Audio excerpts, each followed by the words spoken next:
Praise the Lord. सभी को जय मसीह की।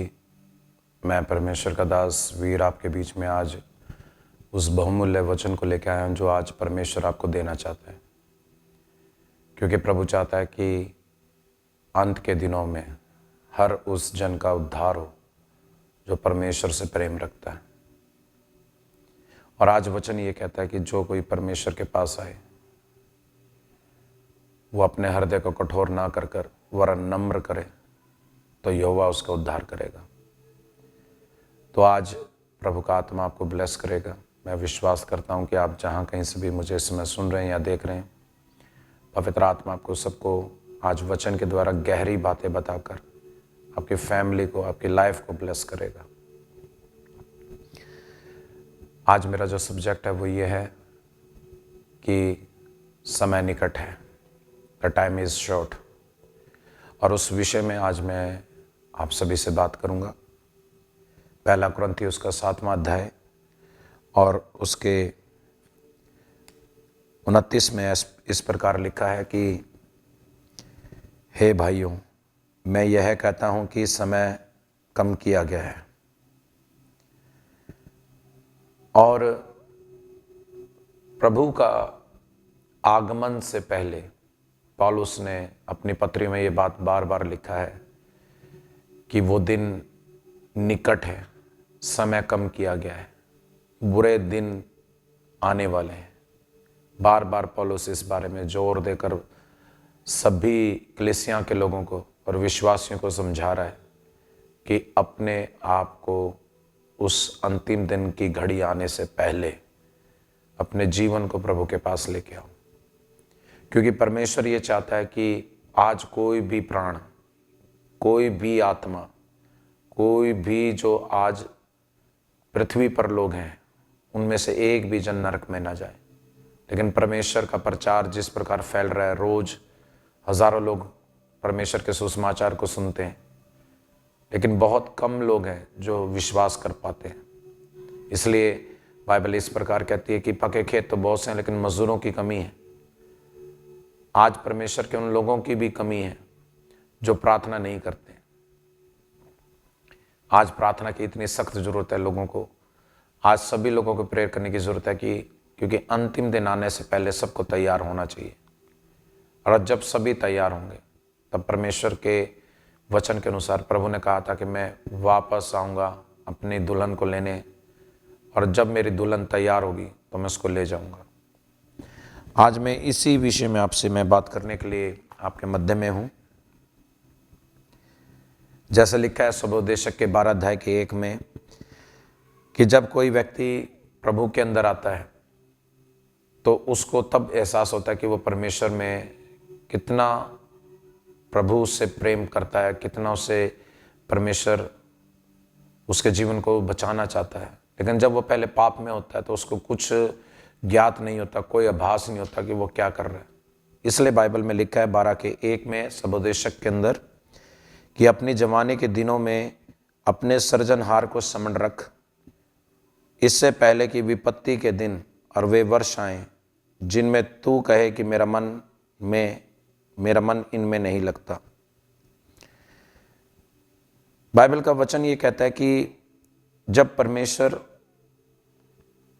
के अंदर कोई भी व्यक्ति आता है तो वो बुढ़ापे में अगर वो उद्धार पाना चाहता है, या बच्चा कोई परमेश्वर में आता है, या कोई टीनेजर्स, एक नवयुवक या नवयुवतियां जब परमेश्वर में आती हैं, उसके विषय में सुबोधदेशक सुलेमान ने जिसने लिखी थी वो ये कहता है कि जवानी के दिनों में अपने परमेश्वर को समझ रख।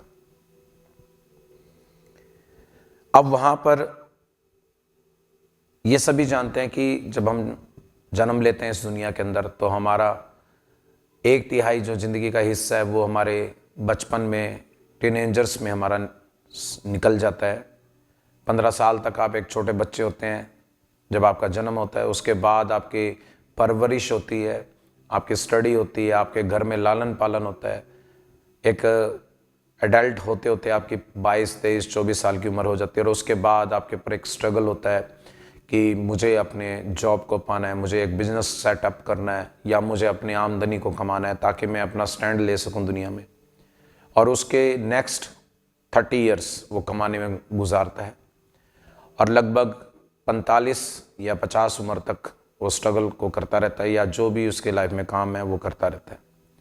लेकिन 50 साल के बाद एक रिटायरमेंट एज आ जाती है जिसके बाद लोग कुछ भी अपने विषय में सोच सकते हैं या काम करने को कंप्लीट कर चुके होते हैं। लेकिन उस समय बहुत से लोग ऐसे हैं कि अपने जीवन के अंदर उन दिनों के अंदर सिर्फ रेस्ट करते हैं। अपने मृत्यु के दिनों के अंदर कोई भी मनुष्य कभी नहीं कहेगा कि मैं इस दुनिया को छोड़ूं, क्योंकि उसने बहुत स्ट्रगल करके बहुत धन कमाया होता है, अपने बच्चे की सेटलमेंट की होती है, अपने कैरियर को सेट किया होता है। लेकिन उसने इतनी सारी उम्र के अंदर बचपन से लेकर जवानी से लेकर बुढ़ापे तक पहुँचते पहुँचते उसने कितना परिश्रम किया अपने जीवन में, लेकिन उसको कुछ हासिल नहीं हुआ क्योंकि उसने अपने सृजनहार को याद नहीं रखा। पवित्र आत्मा आज आपको क्या कहना चाहता है, इस संदेश इस मैसेज के द्वारा क्या कहना चाहता है? वो पवित्र आत्मा आज चाहता है कि आप जहां कहीं से भी आज इस मैसेज को सुन रहे हैं, ये बात याद रखिएगा कि समय बहुत निकट है परमेश्वर के आने का। The time is the short and the our heavenly father will be come any day, any night, any moment. वो कभी भी आ सकता है क्योंकि परमेश्वर का वचन कहता है कि ये बात सिर्फ परमेश्वर जानता है। और इसी प्रकार वहाँ पर ये बात लिखी है कि जब जवानी के दिनों में जब आप परमेश्वर को समझ रखेंगे तो आप बुढ़ापे तक भी उसके पीछे चल पाएंगे, क्योंकि लिखा है कि इससे पहले विपत्ति के दिन आए और वे वर्ष आए जिसमें तू ये कहे कि मेरा मन यहाँ नहीं लगता। तो बहुत से लोग आज इसी हालात में है कि वो परमेश्वर को जानते नहीं है और जब उनके टारगेट उनको अचीव नहीं होते हैं, उनका कैरियर नहीं बनता है, तो उनको मरने की उनकी धुन लग जाती है कि हम इस दुनिया में रहना ही नहीं चाहते हैं। एक ऐसा कंपटीशन दुनिया में चल रहा है कि आज अगर बच्चा अगर मेरिट लिस्ट में नहीं आया, 90 अबाउ नंबर्स नहीं आए, तो उसके पेरेंट्स उसको डिप्रेस्ड करते हैं, उनके टीचर्स उनको डिप्रेशन देते हैं। और फिर कैरियर मेक करने के अंदर भी एक कंपटीशंस है, उसको अंदर सभी अपने पेरेंट्स अपने बच्चों पे हज़ारों लाखों रुपए खर्च कर रहे हैं कि उनको कुछ बनना है।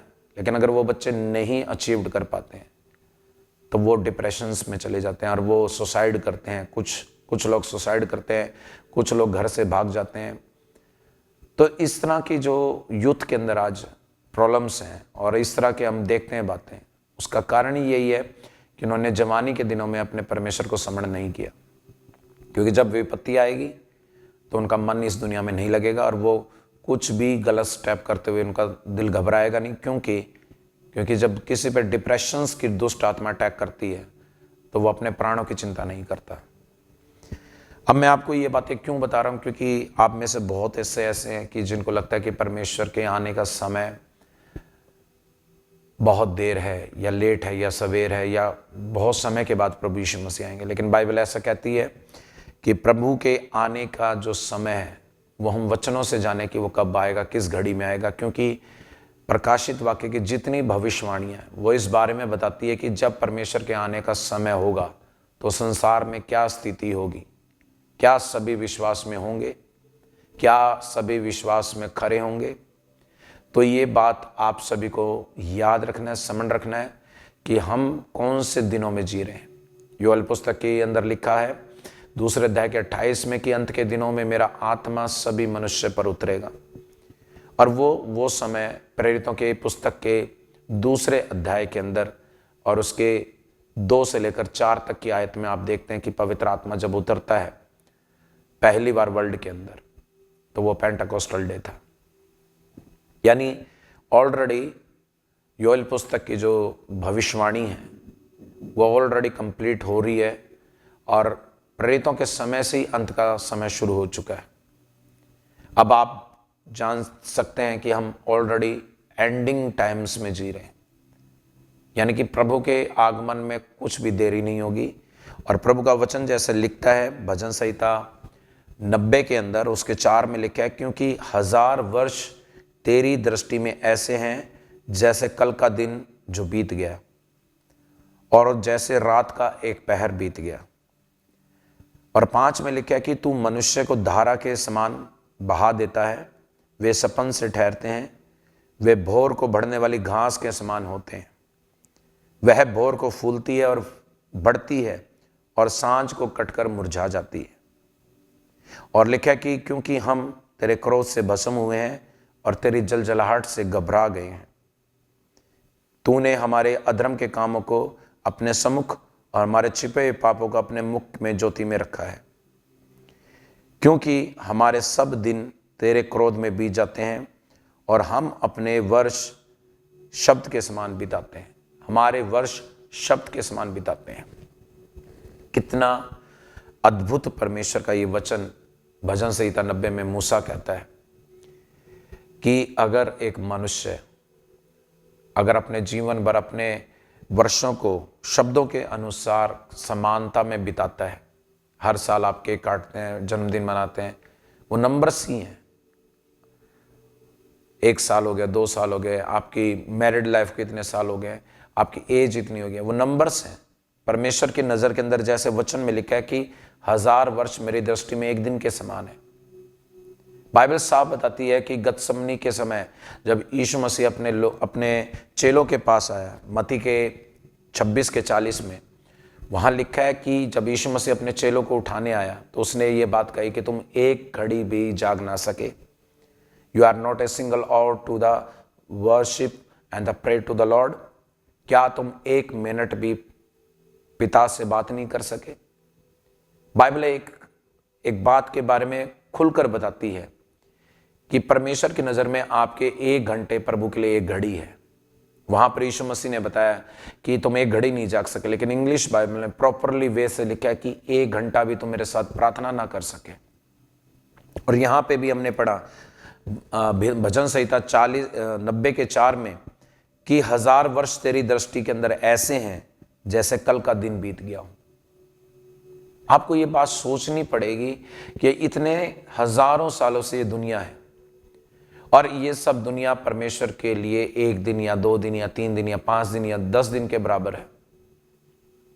और वो हर चीज को नोटिस कर रहा है, स्वर्ग से वो हर चीज को नोटिस कर रहा है कि कौन सा मनुष्य क्या कर रहा है। और वो सब जानता है कि किसका हृदय मेरी ओर लगा है, कौन धर्मी है, कौन अधर्मी है, कौन मेरे सुसमाचार को सुन रहा है, कौन संसारिक बातों में लगा हुआ है, कौन अपने स्वभाव से मेरी आत्मा को पा चुका है और मेरे अंदर नया होकर मेरे पीछे चल रहा है। प्रभु यीशु मसीह आपके चेहरे को, आपके शरीर को, आपकी जात को, आप किस स्टेट में रहते हैं, किस गांव में रहते हैं, किस शहर में रहते हैं, किस कंट्री में रहते हैं, नो मैटर। उसके लिए मैटर ये करता है कि आप परमेश्वर की संतान हैं या नहीं है, आपने प्रभु को कितना गंभीरता से लिया है, उसके लिए ये मायने है। और वो ये बात कह रहा है, खुद मूसा ये बात कहता है कि हमारे 9 में लिखता है क्योंकि हमारे सब दिन तेरे क्रोध में बीत जाते हैं। हमारे सारे दिन तेरे क्रोध में बीत जाते हैं। क्योंकि मूसा ने जब अपने लोगों को जब मिस्र में से निकाल कर इजराइल ले जा रहा था, कनान देश लेके जा रहा था, तो वो ये जानता था कि ये लोग हटीले हैं, पापी हैं, दुराचारी हैं, व्यभिचारी हैं। और परमेश्वर भी जानता था कि मूसा चाहता है कि ये बचाए जाएं, क्योंकि वाचा जो परमेश्वर ने मूसा के साथ बांधी थी उनके लोगों को बचाने की, उस विषय में प्रतिज्ञावान था परमेश्वर। लेकिन उनके हटीले स्वभाव और उनके पापी स्वभाव के कारण परमेश्वर ने उनको कनान देश में पहुंचने नहीं दिया, विश्राम दिन में पहुंचने नहीं दिया। उससे पहले उनको उस अमोनियों के देश में से निकलते हुए जब वो अरब के देशों में से जा रहे थे सीने पर्वत के पास, तो उनको परमेश्वर ने वहीं पर कुछ सांपों से डस कर वो मर गए। कुछ ऐसी विपत्ति आई कि भूकंप हुआ, भूडोल हुआ और जमीन फट गई और उसके अंदर वो समा गए, उनमें से हजारों लोग। तो परमेश्वर ने अपना न्याय इस प्रकार किया कि जो लोग पाप में थे उनको दुख में जाना ही पड़ा। प्रभु इतना पवित्र है कि वो चाहता ही नहीं है कि मेरे लोग पाप में रहे। आज मसीह लोग क्यों पाप में चले जाते हैं? क्योंकि शैतान, डिमोनिक स्पिरिट्स, ये सब बिजी हैं लोगों को भरमाने में। ये रोकने के लिए कुछ भी करने के तैयार हैं। आज दुष्ट आत्माएं जितनी बिजी हैं, इतना कोई मनुष्य भी बिजी नहीं है। क्योंकि ये क्या कर रही है? ये लोगों को भरमा रही है, उनके लाइफ को स्पॉइल कर रही है। डिमोनिक स्पिरिट किसी को व्यभिचार में रख रही है, किसी को नशे में रख रही है। इनका मेन वर्क क्या है कि ये परमेश्वर के पास ना जाए। अगर कोई पैसे का लालच रखता है कोई इंसान, तो उसको लालच उसका इतना बढ़ा देती है दुष्ट आत्मा कि वो जिंदगी भर परमेश्वर के वचन को सुनकर भी उसके पीछे नहीं आएगा। दुष्ट आत्मा का मेन मकसद, शैतान का एक मेन टारगेट है कि लोग परमेश्वर की आराधना ना करें, सत्य को जानकर भी उनकी बुद्धि अंधेरी रहे। जैसे लिखा है इफिसियों की 4 पत्री में कि उनकी बुद्धि अंधेरी कर रखी है पर शैतान ने, इस संसार के हाकिम ने उनकी बुद्धि को अंधेरे में डाल रखा है। इफिसियों के 2 अध्याय के 2 में लिखा है कि जो परमेश्वर की आज भी आज्ञा नहीं मानते हैं, उनको आज्ञा ना मानने के कारण उनकी बुद्धि आज भी अंधेरी कर रखी है, शैतान ने बाइंड कर रखा है उसको। और ये सब इसलिए क्योंकि परमेश्वर ये चाहता है कि हम अंत के दिनों में उद्धार पाएं। उसका मेन एम्बिशन क्या है प्रभु यीशु मसीह का, कि कोई भी नरक ना जाए। यीशु मसीह ने क्या कहा कि सरकरा मार्ग अनंत काल के जीवन के ओर जाता है, और जो चौड़ा मार्ग है वो नरक की ओर जाता है। चौड़े मार्ग पर हर एक मनुष्य आज चलना चाहता है, हर एक अभिलाषी, एक पापी इंसान जाना चाहता है। हर एक जो व्यक्ति पाप में आज गिरा हुआ है वो चौड़े मार्ग पर चल रहा है, लेकिन बहुत कम है जो पाप को छोड़कर यीशु को जानकर उस सरकरे मार्ग में से गुजरते हुए अनंत काल के जीवन में प्रवेश करेंगे। क्योंकि यीशु ने कहा था कि मार्ग और सत्य और जीवन मैं हूं, जो कोई मेरे पास आता है, मेरे पिता को, मुझे स्वीकार करता है, मेरे पिता को स्वीकार करेगा। कोई मेरे बिना मेरे पिता के पास नहीं पहुंच सकता। स्वर्ग में जाने का द्वार मैं हूं। क्यों प्रभु यीशु मसीह ने यह बात बोली? क्योंकि वो ये बात बताना चाहता था लोगों के बीच में कि मैं लोगों के जीवनों को बदलने के लिए और उनको बचाने के लिए आया हूं। मैं अपने आप को कुर्बान कर कर भी मैं लोगों को अपने पिता से मिलवाने के लिए आया हूं। उसको अपनी फिक्र नहीं थी यीशु मसीह को, क्योंकि उसको पता था कि अगर मैं इनके लिए मैं बलिदान भी होऊंगा, मारा भी जाऊंगा, तो मैं तीसरे दिन जी उठकर इनको एक नई आशा, एक नया जीवन में देके जाऊंगा। आज वही समय आज हमारे जीवन में आ चुका है कि हम उसके अनुग्रह को, जो उसकी मृत्यु से हमें मिला है, क्या हम उसके ऊपर हम पूरे मन से उस अनुग्रह को स्वीकार कर कर उसके पीछे चल रहे हैं? क्या हम सच में प्रभु यीशु मसीह को अपना उद्धारकर्ता मानकर उसके पीछे चल रहे हैं? क्या अभी तक हम अभिलाषाओं में फंसे हुए हैं? क्या अभी तक हमने पाप नहीं छोड़ा? अगर हर एक आज विश्वासी अपने पापों का अंगीकार कर कर, अपने सरेंडर कर कर, अपने दिल से, हृदय से परमेश्वर के पीछे चलने का निर्णय करता है, मैं आपको सच बताता हूं, उनका उद्धार आज निश्चय हो जाएगा। क्योंकि प्रभु सच में इतना दयालु है कि वो नहीं चाहता कि कोई भी मनुष्य अंधकार में जाए। शैतान का एक योजना है कि वो परमेश्वर के चुने लोगों पर ज्यादा अटैक करता है, जो परमेश्वर का काम जो कर रहे हैं उन पर ज्यादा अटैक करता है। और वो ये चाहता है कि कोई भी इंसान प्रभु का काम ना करे, कोई भी जन सत्य की ओर ना चले। और आपको एक बात याद रखनी है कि पवित्र आत्मा ही हमारी ढाल है, पवित्र आत्मा की सामर्थ्य हमें बचाती है। जब तक आप होली स्पिरिट को आप अपने जीवन को नहीं उसके हाथों में देंगे, आप परमेश्वर से नहीं कहेंगे कि मुझे छुड़ाया जाए परमेश्वर, मैं आपको सच बता रहा हूं, आप कभी छूट नहीं पाएंगे। आपको सरेंडर करना है, होली स्पिरिट को मांगना है। क्योंकि प्रभु का वचन कहता है कि धन्य वे जो परमेश्वर के राज्य की खोज करते हैं, क्योंकि वो मेरे आत्मा को पाएंगे। वो परमेश्वर के लोग नहीं है जो परमेश्वर के आत्मा जिनके पास नहीं है। आज इस बहुमूल्य समय को हम ना गवाकर डिसीजन लें कि अगर समय इतना कम है, हमें ज़्यादा से ज़्यादा रूहों को बचाना चाहिए। हमें अपने आप को परमेश्वर के आगे सरेंडर करने की ज़रूरत है कि हम परमेश्वर अपने आप को तेरे आगे समर्पित करते हैं और प्रार्थना करते हैं कि परमेश्वर कि तू मुझे बचाने वाला मेरा जीवित परमेश्वर है। अपने हाथों को आज खोलेंगे और हम सभी अभी प्रार्थना में जाएंगे और परमेश्वर से विनती करेंगे कि प्रभु कि मैं आज अपने आप को तेरे हाथों में सौंपता हूं। जन्म से लेकर अब तक मैंने जितने भी पाप, संगीन पाप, चुपके किए पाप, अधर्म के मेरे घिनौने काम जो तेरी नज़र में निरंतर बने रहते हैं, मैं उनको तेरे आगे स्वीकार करता हूँ और मुझ पापी पर परमेश्वर दया कीजिए। मेरे जीवन को आपके सामने मैं खोल कर विनती करता हूँ पिता कि आपके अनुग्रह से मेरे सारे पाप क्षमा कर दीजिए।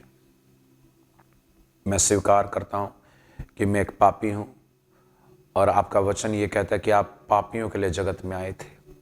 आपने अपना आखिरी लहू का कतरा तक इसलिए बहा दिया ताकि हम सब बचाए जा सकें। मैं विश्वास करता हूँ प्रभु कि आप मेरे लिए मारे गए, गाड़े गए और तीसरे दिन जी उठे। प्रभु जी, मैं अपने हृदय को खोलता हूँ तेरे सामने और अंगीकार करता हूँ कि ये आज से मेरा जीवन, ये मेरा नहीं आपका है पिता, क्योंकि आपने ही मुझे सब पापों से मुक्ति दी है और आप ही मुझे छुड़ाने वाले मेरे प्रभु हैं। मैं कोई भी ऐसा निर्णय कभी नहीं लूं जो आपके विरोध में हो, जो तेरे विरोध में हो। परमेश्वर, मैं अपना आप को तेरे हाथों में सौंप देता हूं कि मेरे अंदर आप अपनी पवित्र आत्मा को मेरे अंदर रखें पिता। जैसे दाऊद भजन संहिता 51 में कहता है कि मेरे भीतर मन में एक नई आत्मा दे कि मैं नए सिरे से अपनी जिंदगी को आपके साथ शुरू करूं। खुदावन यीशु राजा, आज मैं अपने आप को दीन करता हूं, नम्र करता हूं तेरे आगे और मांग लेता हूं कि तू मुझे पवित्र आत्मा से भर, ताकि मैं और मेरा परिवार, मेरे साथ के जितने भी संगी, मेरे भाई और मेरे मित्र सब बचाए जा सके।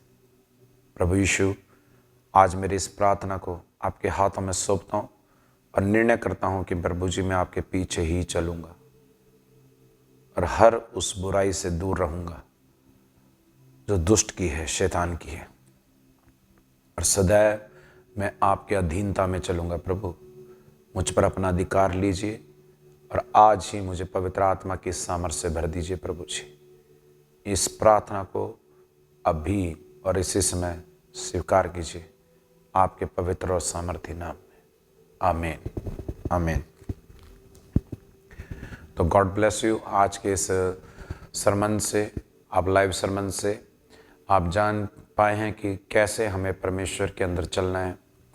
हम समय को बहुमूल्य जाने, क्योंकि बुरे दिन निकट हैं और जब परमेश्वर का समय आने वाला है तो हमें और भी सावधानी से और पवित्रताई से, सच्चाई से परमेश्वर के पीछे चलना चाहिए।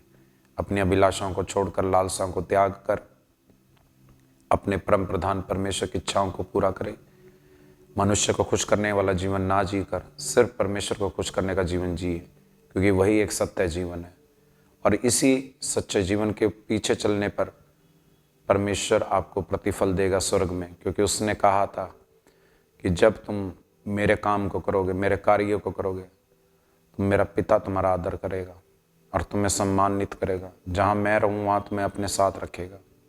तो वो दिन याद रखें कि जब परमेश्वर आपको अपने साथ रखने को है। परमेश्वर के पास उस न्याय के दिन तक के बाद आप पहुँचेंगे, वो दिन आपके आंसू सब पहुँच दी जाएंगे। और वही दिन आपको ज्ञात होगा कि मैंने कितना अच्छा डिसीजन लिया था धरती पे रहते हुए, कि मैंने कोई पाप नहीं किया। आपको उस दिन याद आएगा कि मैंने रिपेंट किया था, मैंने सरेंडर किया था प्रभु के सामने, इसलिए आज मैं स्वर्ग में हूँ। क्योंकि अपने जीवन का निर्णय आपको ही लेना है और उसको बुद्धिमान होकर, विजडमफुल होकर उस डिसीजन को लेना है। क्योंकि परमेश्वर तो आपको बचाना चाहता है, लेकिन अगर आप खुद को बचाएंगे तो ही बच पाएंगे। आप खुद परमेश्वर की इच्छा को जानकर उसके पीछे जब चलते हैं, तभी आप परमेश्वर की असली संतान कहलाते हैं। क्योंकि जैसे लिखा है रोमियो के पत्री 8:14 में कि जो मेरी आत्मा के चलाए चलते हैं वही मेरी संतान है। तो प्रभु का प्रेम, प्रभु की इच्छा और प्रभु की पवित्र आत्मा हमेशा सदैव आपके साथ रहे। आमीन। God bless you all. प्रभु आपको बहुतायत से आशीष देता रहे। हमेशा के लिए। आमीन।